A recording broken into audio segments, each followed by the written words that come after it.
আসসালামু আলাইকুম বন্ধুরা, নতুন একটা পর্ব দেখার জন্য আপনাদের সবাইকে স্বাগত জানাই। আজকের রেসিপিটা খুবই ইউনিক হতে চলেছে। রসালো ও মুচমুচে একটা মিষ্টি খাস্তা তৈরি করতে চলেছি, যেটা রাখি বন্ধন স্পেশাল তো থাকাই লাগবে। মাত্র 2টি উপকরণ দিয়ে আজকের এই রেসিপিটা তৈরি করে দেখাচ্ছি। এই রেসিপিটা যদি আপনারা বাড়িতে একবার তৈরি করেন, তাহলে আপনারা এই রেসিপিটা বারবার তৈরি করবেন। গমের আটা আর ময়দা দিয়ে আজকের এই রেসিপি আমার মনে হয় আমার মতো আপনারাও প্রথম দেখছেন। আশা করছি আজকের ভিডিওটা আপনাদের কাছে অনেক ভালো লাগবে, আর ভালো লেগে থাকলে প্লিজ আমাদের চ্যানেলটিকে সাবস্ক্রাইব করে আমাদের পাশেই থাকবেন। তো আজকের রেসিপি তৈরি করার জন্য আমি নিয়ে নিয়েছি 1 বাটি ময়দা আর 1 বাটি গমের আটা। এবার এর মধ্যে আমি দিয়ে দেব স্বাদ মতো লবণ, আর একটু বেশি ক্রিস্পি হওয়ার জন্য দিয়ে দিয়েছি 2 চামচ মতো ঘি, আর দিয়ে দেব একটু সাদা তেল। আপনারা চাইলে এই রেসিপির পুরোটা ঘি দিয়েই করতে পারেন, তাহলে এর স্বাদটা আরো বেশি হবে।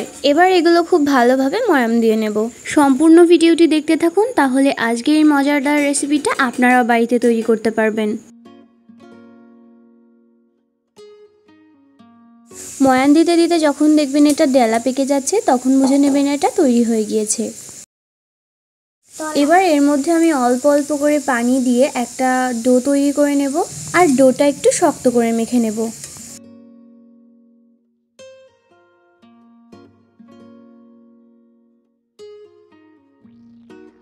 এই দেখুন, ডোটা আমার তৈরি হয়ে গিয়েছে। এবার এটাকে আমি 5 মিনিটের জন্য সাইডে রেখে দিচ্ছি ঢাকা দিয়ে। এবার আমি এর মধ্যে 150 গ্রাম চিনি দিয়ে দিচ্ছি। আপনারা চিনিটা কম বেশি করে নিতে পারেন। এবার এর মধ্যে অল্প একটু পানি দিয়ে একটা শিরা তৈরি করে নেব। এখানে 1 তার বা 2 তারের কোনো শিরা হবে না, পাতলা একটা শিরা তৈরি করে নিতে হবে।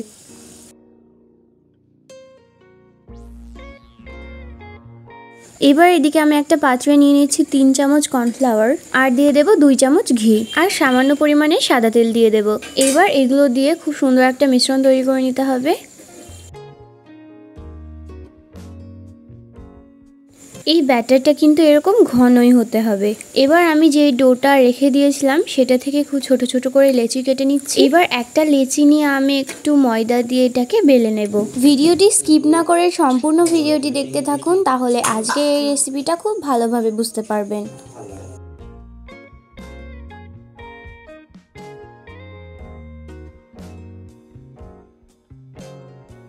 রুটি বেলা হয়ে গেলে আমি এদিকে একটা থালা নিয়েছি, তারপর এর উপর আমি কিছু ময়দা ছিটিয়ে দিচ্ছি, তারপর ওর উপর আমি রুটি রেখে দেব, তাহলে রুটিটা থালার সঙ্গে আটকে যাবে না।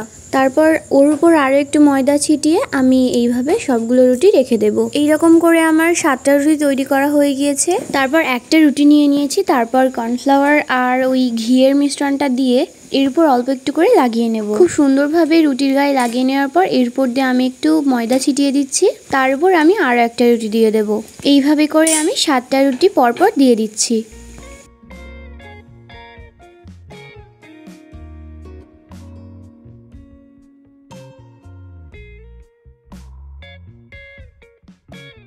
সবগুলো রুটি এইভাবে সাজিয়ে নেওয়ার পর আমি একটা বেলনির সাহায্যে আস্তে আস্তে করে এটা একটু বড় করে বেলে নেব। এটা এমনভাবে বেলে নেবেন যাতে খুব বেশি মোটাও না হয়, আবার খুব বেশি পাতলাও না হয়। বেলে নেওয়ার পর আমি ওর উপর আরেকটু ওই কর্নফ্লাওয়ারের মিশ্রণটা দিয়ে দিয়েছিলাম। তারপর এইভাবে 2 সাইড থেকে আমি একটু ফোল্ড করে দিচ্ছি। এইভাবে ফোল্ড করে দেওয়ার পর আমি ওর উপর আবারও একটু কর্নফ্লাওয়ারের মিশ্রণ লাগিয়ে নিয়েছিলাম। তারপর আরেক সাইড থেকে এইভাবে ফোল্ড করে দিচ্ছি, আবার ওর উপর একটু কর্নফ্লাওয়ারের মিশ্রণ লাগিয়ে দিয়েছি। এইভাবে যতবার ভাঁজ করবেন ততবারই কর্নফ্লাওয়ারের মিশ্রণটা লাগিয়ে নিতে হবে। এবার এটাকে আস্তে আস্তে করে প্রেস করে বেলে নিতে হবে।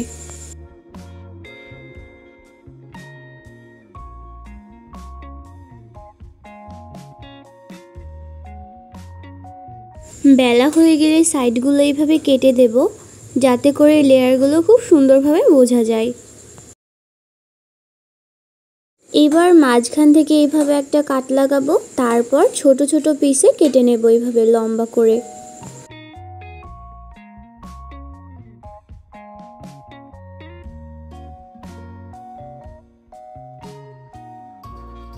সবগুলো কাটা হয়ে গেলে আমি আপনাদের এইবার ডিজাইনটা দেখিয়ে দিচ্ছি। রেসিপিতে দেখতে পাচ্ছেন যেইভাবে ফোল্ড করা হয়েছে, এইভাবে করে ডিজাইনগুলো তৈরি করে নিতে হবে। তারপর আঙুল দিয়ে একটু চাপ দিয়ে দেবেন।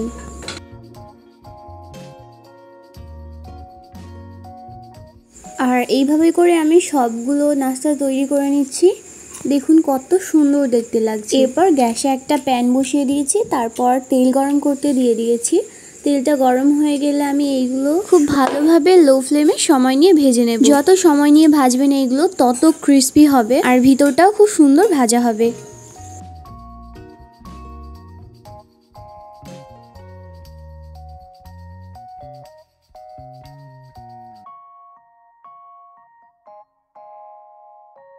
ভালোভাবে ভাজা হয়ে গেলে এবার আমি একটা ঝাঁঝরিতে তুলে নিয়েছি। তারপর যে চিনির শিরাটা তৈরি করে রেখেছিলাম এর উপর দিয়ে আমি দিয়ে দিচ্ছি।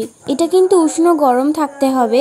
এইরকম করে ৩-৪ বার এর উপর দিয়ে চিনির শিরাটা আমি দিয়ে দিচ্ছি, তাহলে খুব ভালোভাবে এর মধ্যে রসটা ঢুকে যাবে।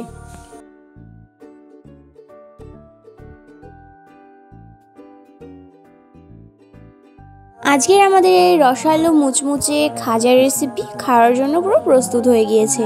খুবই মুচমুচে এবং রসালো হয়।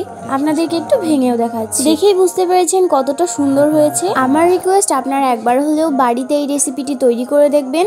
সামনে আসছে রাখি বন্ধন, এছাড়া আপনারা যে কোনো অনুষ্ঠানে এই রেসিপিটি বানিয়ে নিতে পারবেন। আশা করছি আজকের ভিডিও আপনাদের ভালো লাগবে। আজকের মতো এইটুকুই। আল্লাহ হাফিজ।